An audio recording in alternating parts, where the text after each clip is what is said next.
우리가 작년에 이어서 아모스서를 이제 곧 다음 주나 다다음 주면 끝나겠네요. 아모스서를 우리가 좀 보도록 하겠습니다. 아모스 후반부에는 환상이 나왔던 거 기억하시나요? 작년 벌써 한 2주 3주 됐죠. 이제 환상이었습니다. 처음에 아모스가 막 심판을, 유다 사람인 아모스가 북이스라엘의 베델에 가서 심판을 선포합니다. 그러다가 환상을 이야기합니다. 환상을 세 가지를 말씀을 드렸었어요. 첫 번째 환상은 메뚜기가 이스라엘을 싹 쓸어버리는 환상을 하나님이 보여주십니다. 내가 이렇게 심판할게.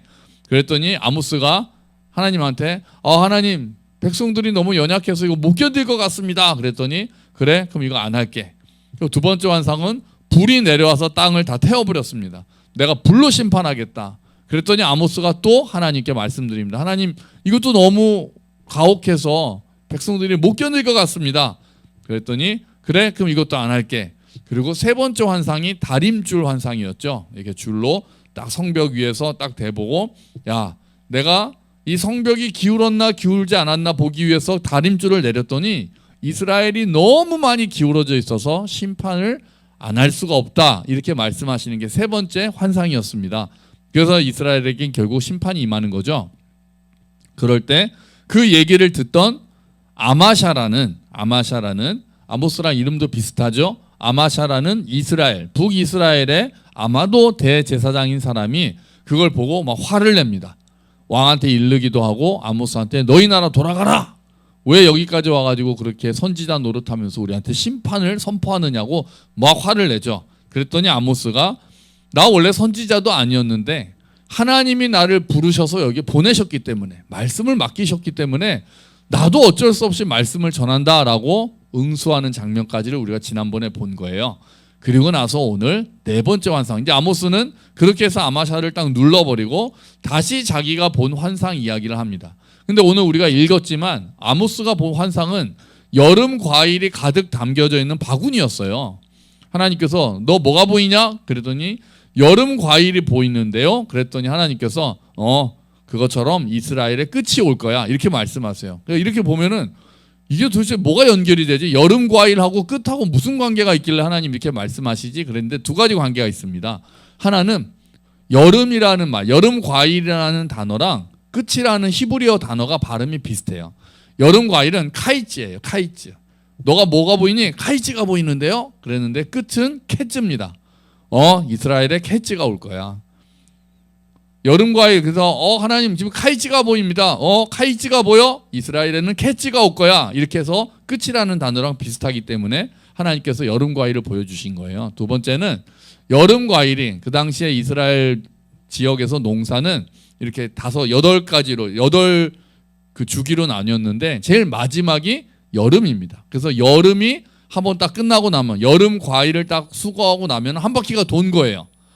그렇기 때문에 여름 과일이 딱 한 바구니가 있다는 거는 이제 농사가 거의 끝났다라는 의미. 우리나라하고 좀 다른 거죠. 이제 끝났다라는 의미가 있는 거예요. 그래서 이스라엘에는 심판이 온다 이렇게 얘기합니다. 자, 그렇게 이스라엘의 심판이 다가오고 있는데 심판의 이유가 4절, 5절, 6절에 나와 있어요. 자, 첫 번째는 뭐냐면은요. 약자를 착취했기 때문입니다. 우리 4절만 한번 읽어보죠. 4절 한번 같이 읽어보죠. 가난한 자를 삼키며 땅에 힘없는 자를 망하게 하려는 자들아 이 말을 들으라. 아멘.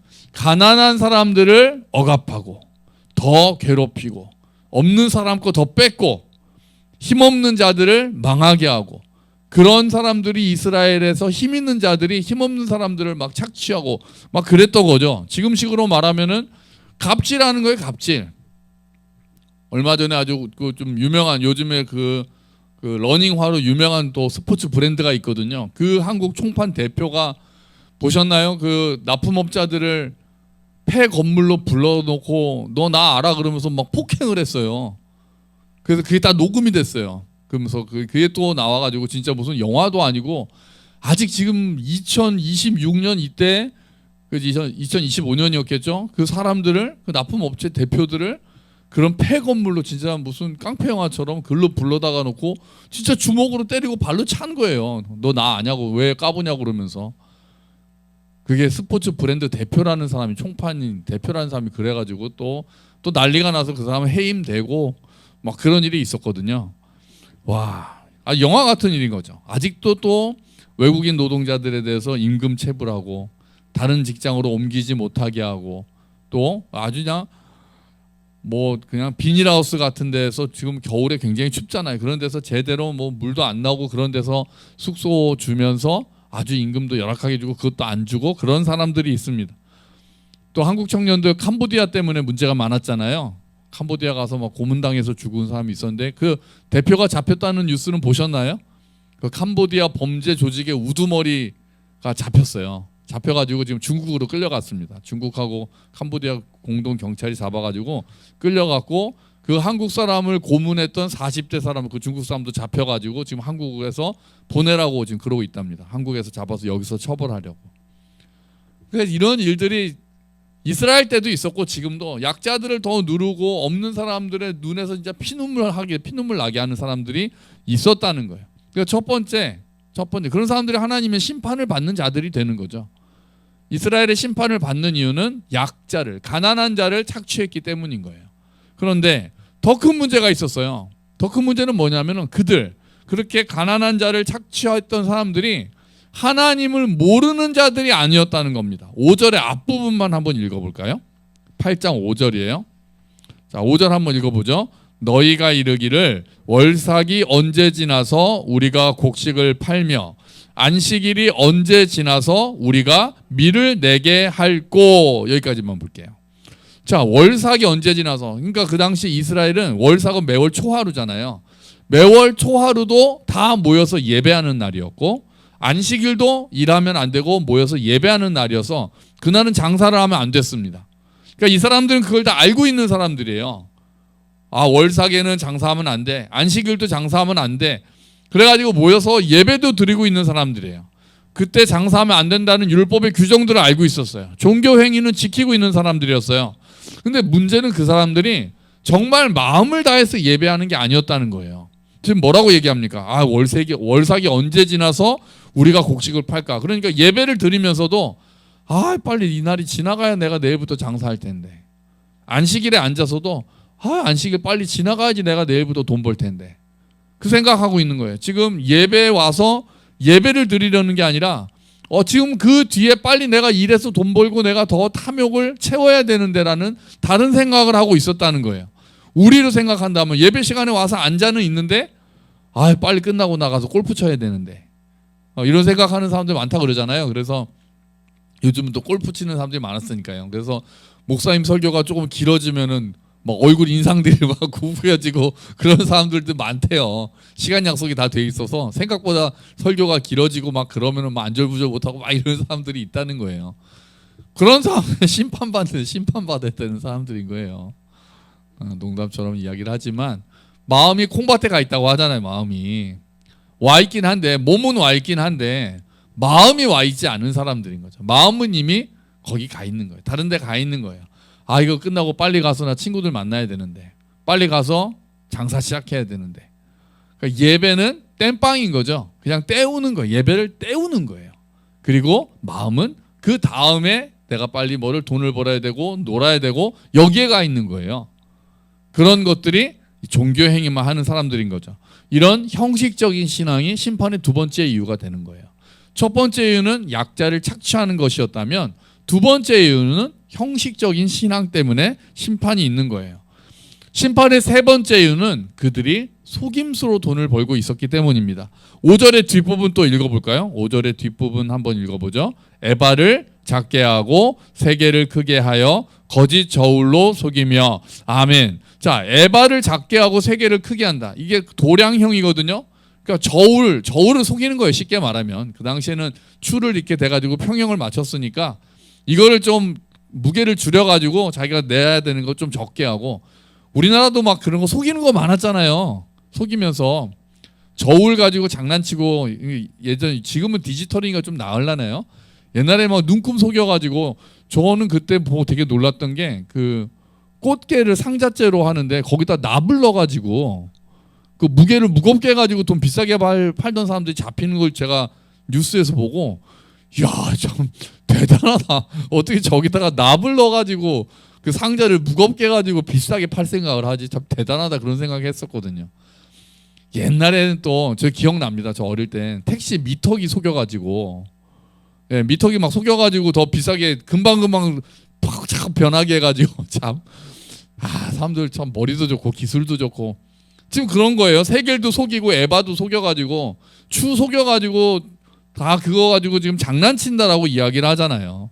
그게 조작하는 것들, 속임수로 돈을 벌고 탐욕을 부리는 사람들. 그렇게 번 돈으로 뭘 합니까? 그렇게 벌어서 6절 해볼까요? 6절 같이 읽어보죠. 은으로 힘없는 자를 사며 신 한 켤레로 가난한 자를 사며 찌꺼기 밀을 팔자 하는도다. 그렇게 돈 벌어서 하는 일이 힘없는 자 사가지고 고용해가지고 자기한테 봉사하게 만들고, 그러고 나중에 찌꺼기 밀을 없어서 못 먹는 사람들한테 그거라도 먹으라고 찌꺼기 밀을 속여서 먹을 것 같고 장난치는 거예요. 먹을 것 같고. 우리 옛날에 한참 여러 가지 있었잖아요. 막 불량만두도 있고 막 여러 가지 있었잖아요. 찌꺼기 밀을 팔자. 그거라도 달라는 사람들한테 그것도 팔자. 사람들 못 먹는 거 팔아가지고 우리가 이득을 보자. 이런 사람들이 이스라엘에 많았다는 거예요. 그래서 하나님께서는 심판할 수밖에 없다라고 이야기하는 거죠. 그러니까 이런 모습은 단순히 이웃을 사랑하지 않는 걸로 그치는 것이 아니고 그 근본에는 하나님을 경외하지 않기 때문에 그렇게 하는 거예요. 예배는 드릴 수 있지만 하나님을 경외하지는 않는다는 거예요. 느헤미야에 보면은 느헤미야가 와가지고 성벽을 막 지을 때 이스라엘 백성들이, 그 사람들이 이스라엘의 가난한 사람들의 아들 딸을 노예로 샀습니다. 그런 걸 보고 딱 느헤미야가 그 가난한 사람들이 와서 막 하소연을 하니까 우리가 빚을 졌더니 빚을 못 갚았다고 우리 아들 딸을 종으로 데려갔다. 그런 모습을 이야기를 하니까 느헤미야가 딱 그 부자들한테 하는 말이 너희는 어찌하여 여호와를 경외하지 않느냐 이렇게 얘기하거든요. 왜 사랑을 베풀지 않느냐 그렇게 얘기하지 않습니다. 너희는 왜 이웃을 사랑하지 않느냐 그렇게 얘기하는 게 아니라 너희가 어찌하여 여호와를 경외하지 않느냐 이렇게 이야기를 해요. 그러니까 그게 연결이 돼 있다는 거예요. 하나님 사랑은 이웃 사랑으로 드러날 수밖에 없다는 거니 이웃을 사랑하지 않으면 하나님을 사랑하지 않는다라고 볼 수 있다는 거예요. 그렇게 이야기를 합니다.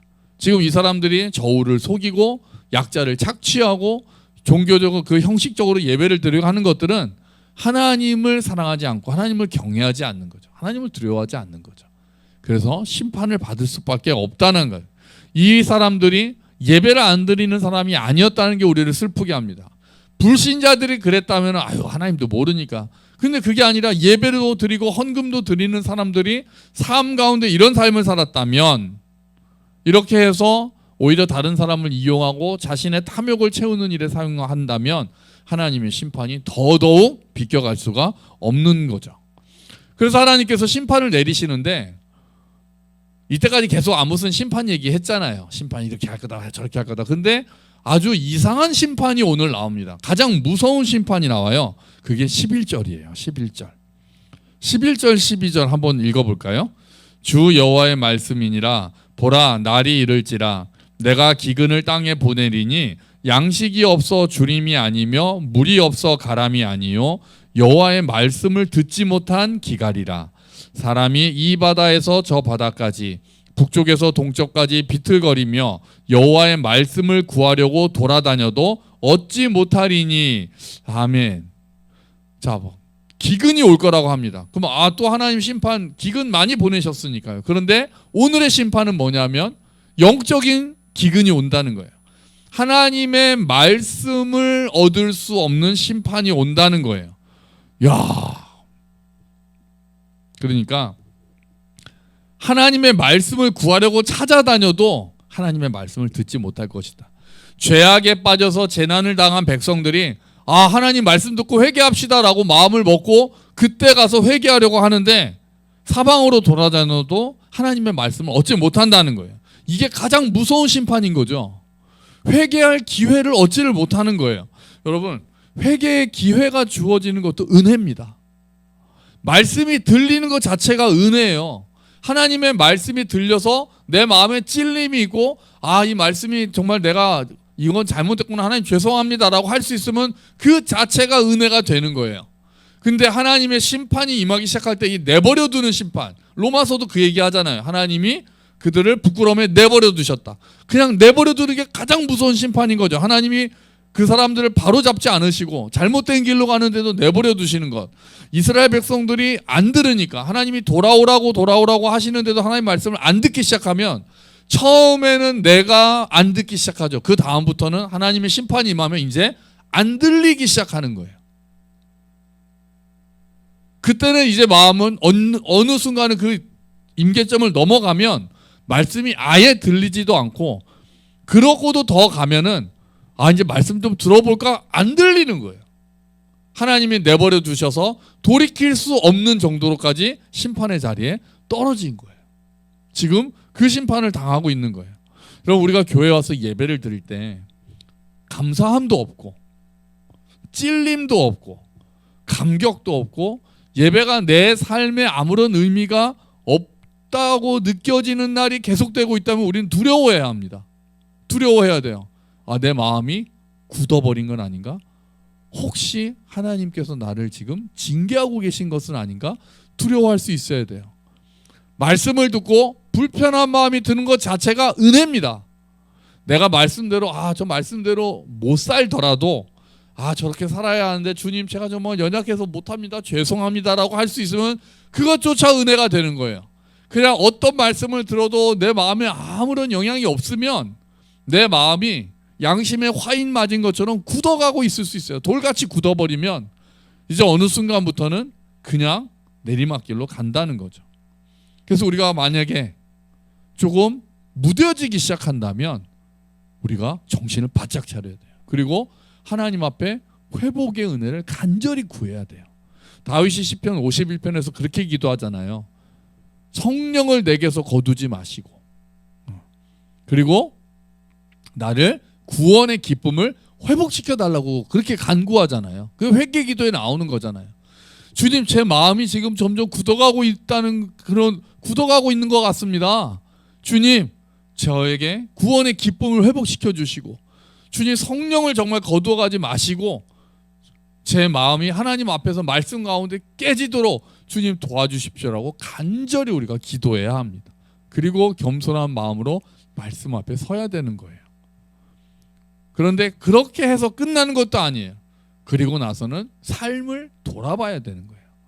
아까 하나님께서 심판하신다라고 했던 4절부터 6절까지 중에 너희가 예배를 안 드려서 심판한다, 너가 헌금을 안 해서 심판한다는 말씀은 아모스에서는 있지 않아요.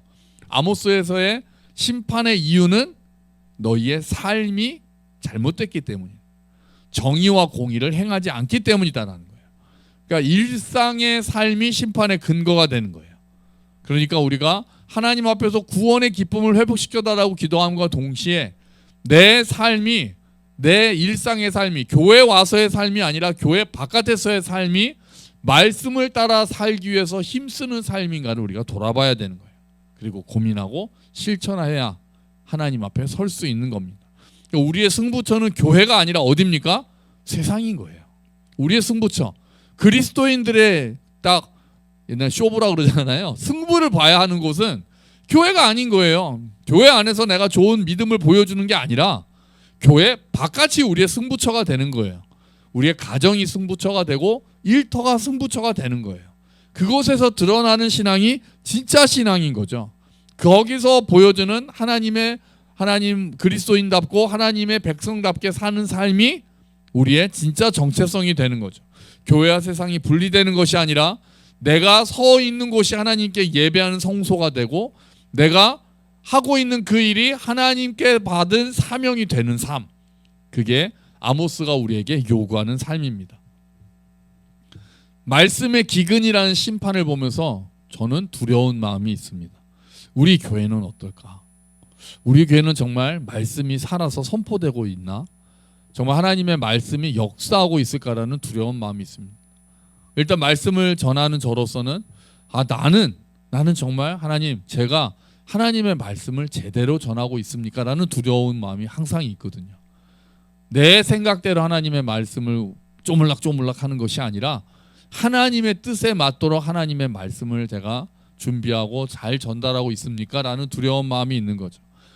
또 우리 교회 성도들이 설교를 듣고 아침 묵상을 매일매일 하는데 우리 성도들의 마음이 하나님께로 향하고 있는가? 그 말씀을 통해, 그날 선포되는 말씀을 통해서 때로는 감동받고, 때로는 찔림을 받고, 때로는 감사하고, 때로는 회개하고, 때로는 결단하고, 그렇게 그 말씀이 내 생각과 내 삶에 영향을 미치고 있는가? 두려운 마음이 있어요. 두려운 마음이. 그리고 정말 그런 일들이 우리 교회 안에서 많이 일어났으면 좋겠다라고 기도하게 됩니다. 만약에 그런 일이 우리 개인적으로 또 교회적으로 그런 일이 점점 더 줄어든다면 우리가 같이 위기의식을 느껴야 되는 거예요. 그래서 다시 말씀의 능력을 회복하게 해달라고 우리가 기도해야 됩니다. 하나님의 말씀이 우리의 심령을 쪼개게 해달라고 우리가 기도해야 됩니다. 우리 금요일에 모인 우리가 정말 그것을 놓고 먼저 우리가 기도해야 되는 거예요. 여러분, 우리 교회가 말씀으로 충만한 교회가 되게 해달라고 기도해 주시기를 부탁드립니다. 제가 먼저 말씀 앞에 깨어 있도록 여러분 저를 위해서 기도해 주십시오. 하나님의 말씀을 전하는 귀한 사명의 자리로 이 자리에 서는데 정말 그 말씀, 정말 광대하고 그 깊은 하나님의 말씀을 진짜 그 중에서 아주 조금만밖에 제가 알 수도 없고 아주 조금밖에 전할 수 없는 사람이잖아요.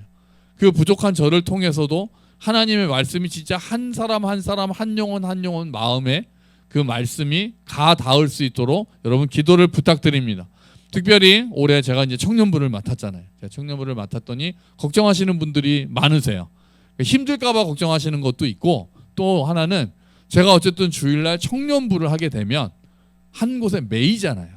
그래서 저는 담임 목사니까 전체를 좀 보고 전체 필요한 부분들을 보고 때로는 뭐 손님도 맞이하고 이런 것들을 해야 하는데, 청년부 담당을 하게 되면은 제가 한쪽으로 좀 이렇게 들어가야 되는 상황이 되잖아요.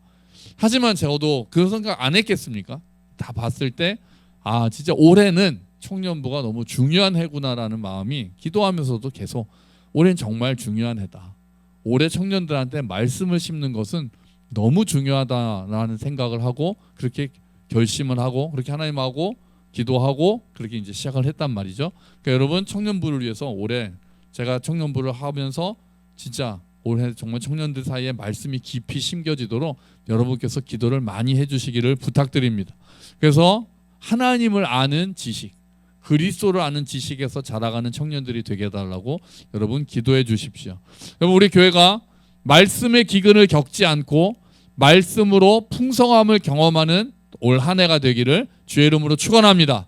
여기에 오신 여러분께서 우리들의 기도를 통해 하나님께서 역사하셔서 정말 말씀 앞에서 내 마음이 굳어가는 것이 아니라 이 단단한 마음, 완악한 마음도 말씀이 찔러 쪼개고 우리가 그 말씀 앞에 녹아지고 그 말씀 앞에 엎드리고 그 말씀 앞에 살아나는 놀라운 일들이 올 한 해 우리 교회 저와 여러분 가운데 깊이 임하기를 주의 이름으로 축원합니다. 아멘. 우리 같이 기도하죠.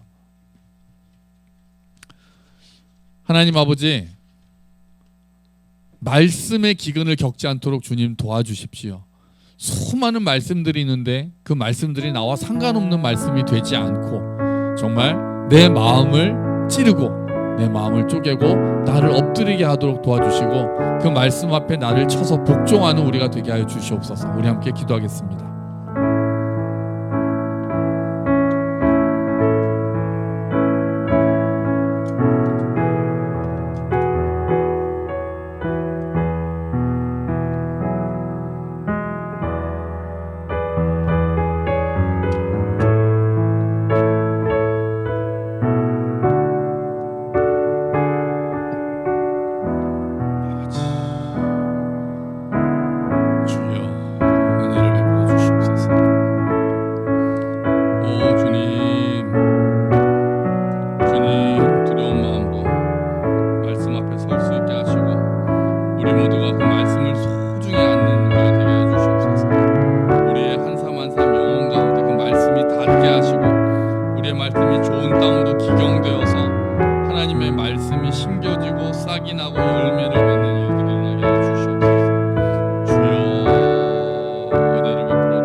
하나님 아버지, 이스라엘 백성에게 더 이상 말씀이 들리지 않는, 말씀을 찾아도 찾을 수 없는 무서운 심판을 내리겠다고 말씀하시는 아버지의 말씀으로 우리가 우리를 돌아보게 됩니다.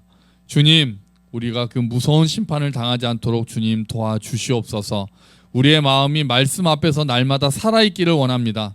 살아있는 하나님의 말씀으로 우리의 심령을 쪼개게 하여 주시고 정말 그 말씀 앞에 우리의 마음이 녹아지게 하시고 말씀 앞에 우리의 마음을 고집을 피우는 것이 아니라 그 말씀으로 내 생각을 바꾸고 그 말씀으로 내 뜻을 꺾고 그 말씀으로 내 고집을 꺾어서 하나님 앞에 내 모든 것들을 내어놓는 시간들이 될 수 있도록 도와주시옵소서. 주님, 또한 우리 교회가 말씀이 풍성한 교회가 되기를 원합니다. 말씀이 역사하는 교회가 되기를 원합니다. 살아있는 하나님의 말씀을 듣고 우리가 도전받고 결단하고 위로받고 감사하고 회개하는 일들, 그래서 하나님의 말씀으로 인하여 회복되는 놀라운 일들이 일어날 수 있도록 주님 도와주시옵소서. 예수 그리스도의 이름으로 기도합니다. 아멘.